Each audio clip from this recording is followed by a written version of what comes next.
All right, folks, let's get started. We last left off on slide 33, and in our last video, you saw slide 33, but I wanted to make some helper stuff here to get you going. So, hope you're having a great day, and I hope you're almost done with your notes, and we're almost there, okay?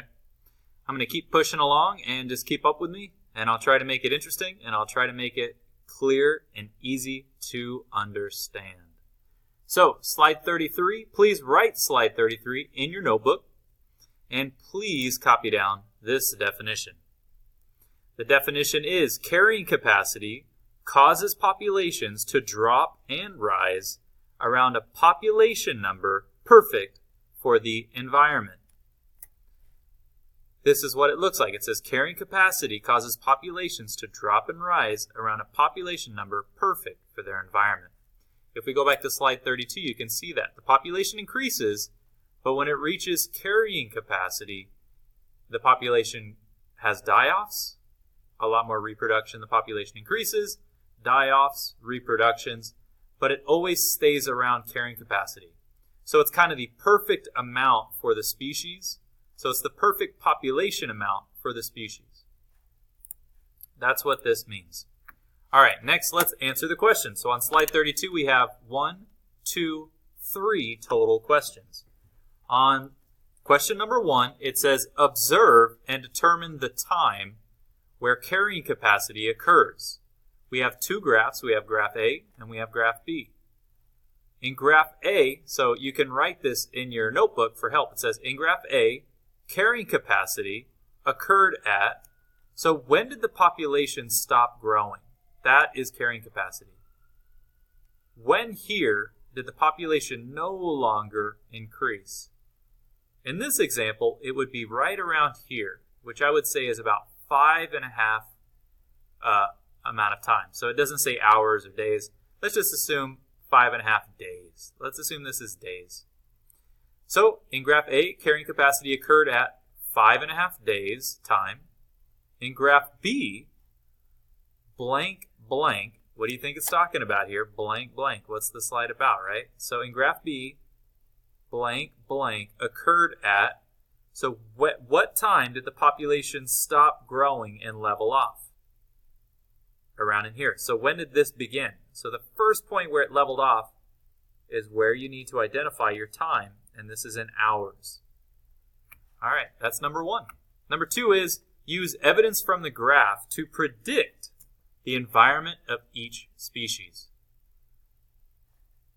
So in example A, or graph A, you see the population up to 5 hours growing just fine, perfect J-shaped growth. But as soon as it hit about 5.5 hours, something happened, and the population went down immediately. It crashed. So A hypothesis, do you think the environment has high amounts of food or low amounts of food at 5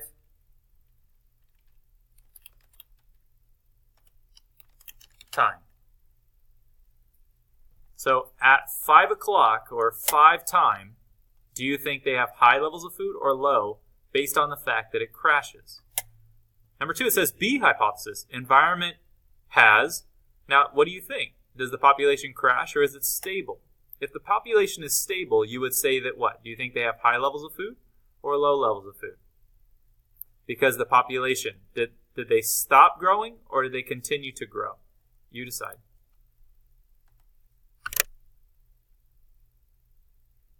All right, number 3, it says ID a time when resources were plentiful in graph A.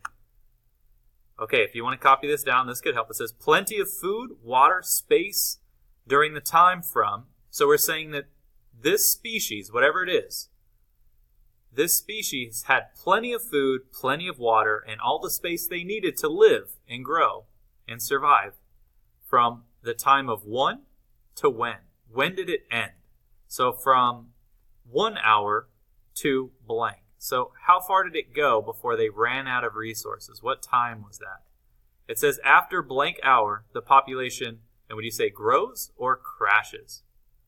All right, complete that sentence, and in the end, you've done a fantastic job interpreting these graphs. Now remember, if you don't need these, don't use them. But if they're there to help and it is quick and easy, go for it. Nice work. Let's keep going. All right, let's see if we can identify when the carrying capacity is reached for some microorganisms. We have two different types of microorganisms, and we're going to see what day did it take for either of these species of microorganisms, they're called Paramecium, two species of Paramecium, to reach carrying capacity. All right, so I'm going to take some, and I'm going to put them in this nice little test tube where there's some food so they can start eating it. And I'll take this species, and I'll put it in this test tube so they can start eating the food there. And in this one, let's see about competition. Let's see what the carrying capacity is for these species when I put them together, when they have to compete for the food. All right, let's see on day one how many of these guys we got. All right, so this is the one with one species. We have one of them. Population's 1. That's not carrying capacity. Look how much space they got. Let's do the other species. You can see those species has a little different shape. So on day 0, plenty of space. They have not reached carrying capacity. And here it is when they're competing. There's the two different species. There you go. All right, they've been growing for 16 days now in this lovely test tube. And this is what P. caudatum, the Paramecium caudatum species, looks like. And they're very crowded now. They're probably pretty close to carrying capacity. Let's look at this species. You can see they're very densely populated. This is a high-density population, crowded like in a city, close to carrying capacity. And then let's see this final one, competition. Holy moly, the one where they were competing by day 16, one species has gone extinct. P. aurelia is destroyed them. They did really well. And so P. aurelia is really good at competing, and P. caudatum has gone extinct in the test tube. You will do your own Paramecium virtual lab in class if you haven't already. And that'll be part of our Chapter 4, Are We Cool? And giving us a chance to do graphing and evaluating or analyzing the results. So we'll study these different species in this virtual lab soon enough in class. I hope you have fun and I hope you're looking forward to it. Okay, in your notebook, please write slide 35. And in slide 35, we just have to copy this down. It says speed of reproduction and type of environment are related. So how fast you make babies and the environment you live in are connected. They're related. They affect each other. They are connected.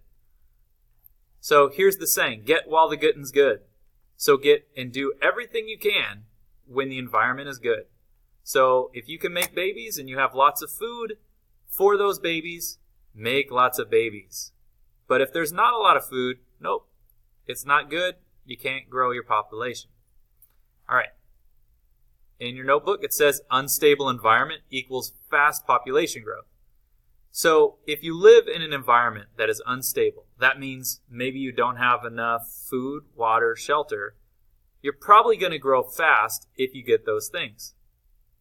A stable environment equals slow population growth.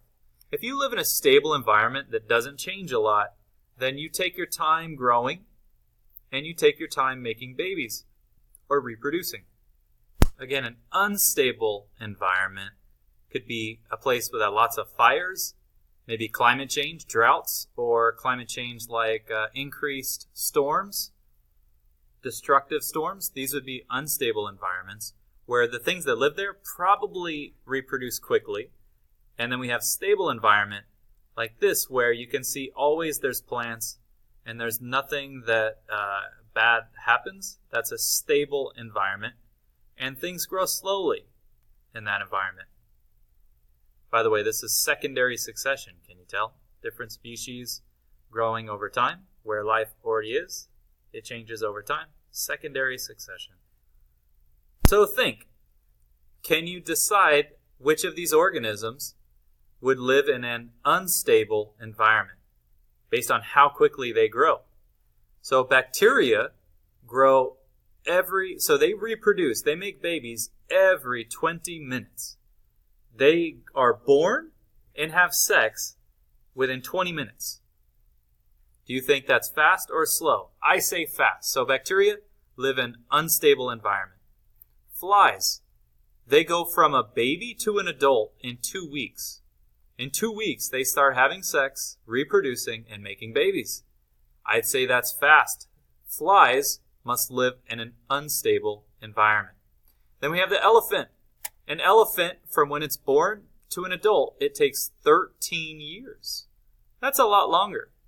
They have to wait another 4 to 9 years to get pregnant again. So an elephant can't make a baby every year. It takes them 4 to 9 years to get pregnant a second time. So they must live in a stable environment because they have slow population growth. All right, let's see if you can put this to the test. So bacteria reproduce quick, unstable environment. Flies reproduce and population growth fast, so they are living in unstable environment. And then elephants, they reproduce slowly, so they must live in a stable environment. All right, check this out. This is slide 36. With me, let's just go ahead and look at the graphs. It says graph A. The population reaches almost 10,000 in 8 days. So in about 8 days, the population grows to about almost 10,000 in graph A. Graph B shows at over 21 years, the population reaches 80.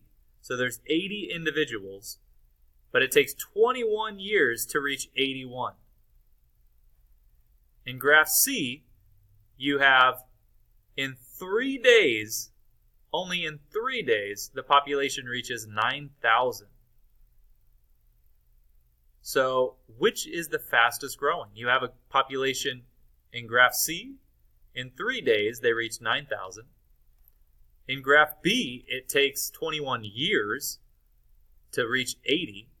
And then you have a population in graph A, and their population reaches about 10,000 in 8 days. So you can see the difference in the J-shaped curves. This is a very steep J-shaped curve. This is a steep but not as steep J-shaped curve. And this is a more casual J-shaped curve.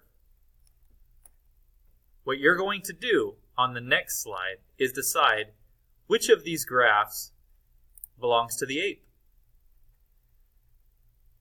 Which of these graphs belongs to bacteria? And which of these graphs do you think belongs to beetles? All right, let's start. It says, arrange in order of increasing population growth rate. So I know the graphs are small here, so if you need help, just rewind the video and look at slide 36 where they're larger, or you can pause it here. So the fastest growing is A, B, or C. The middle rate, or the middle growth rate, is A, B, or C. And the slowest growth rate equals A, B, or C. Next question, it says match the graph A, B, and C to the organism you think it belongs to. So, graph A shows a population reaching 10,000 in 8 days. Do you think that is the ape, the beetles, or the bacteria? Which of these organisms do you think can reach 10,000 in 8 days? You choose it and write it in the blank.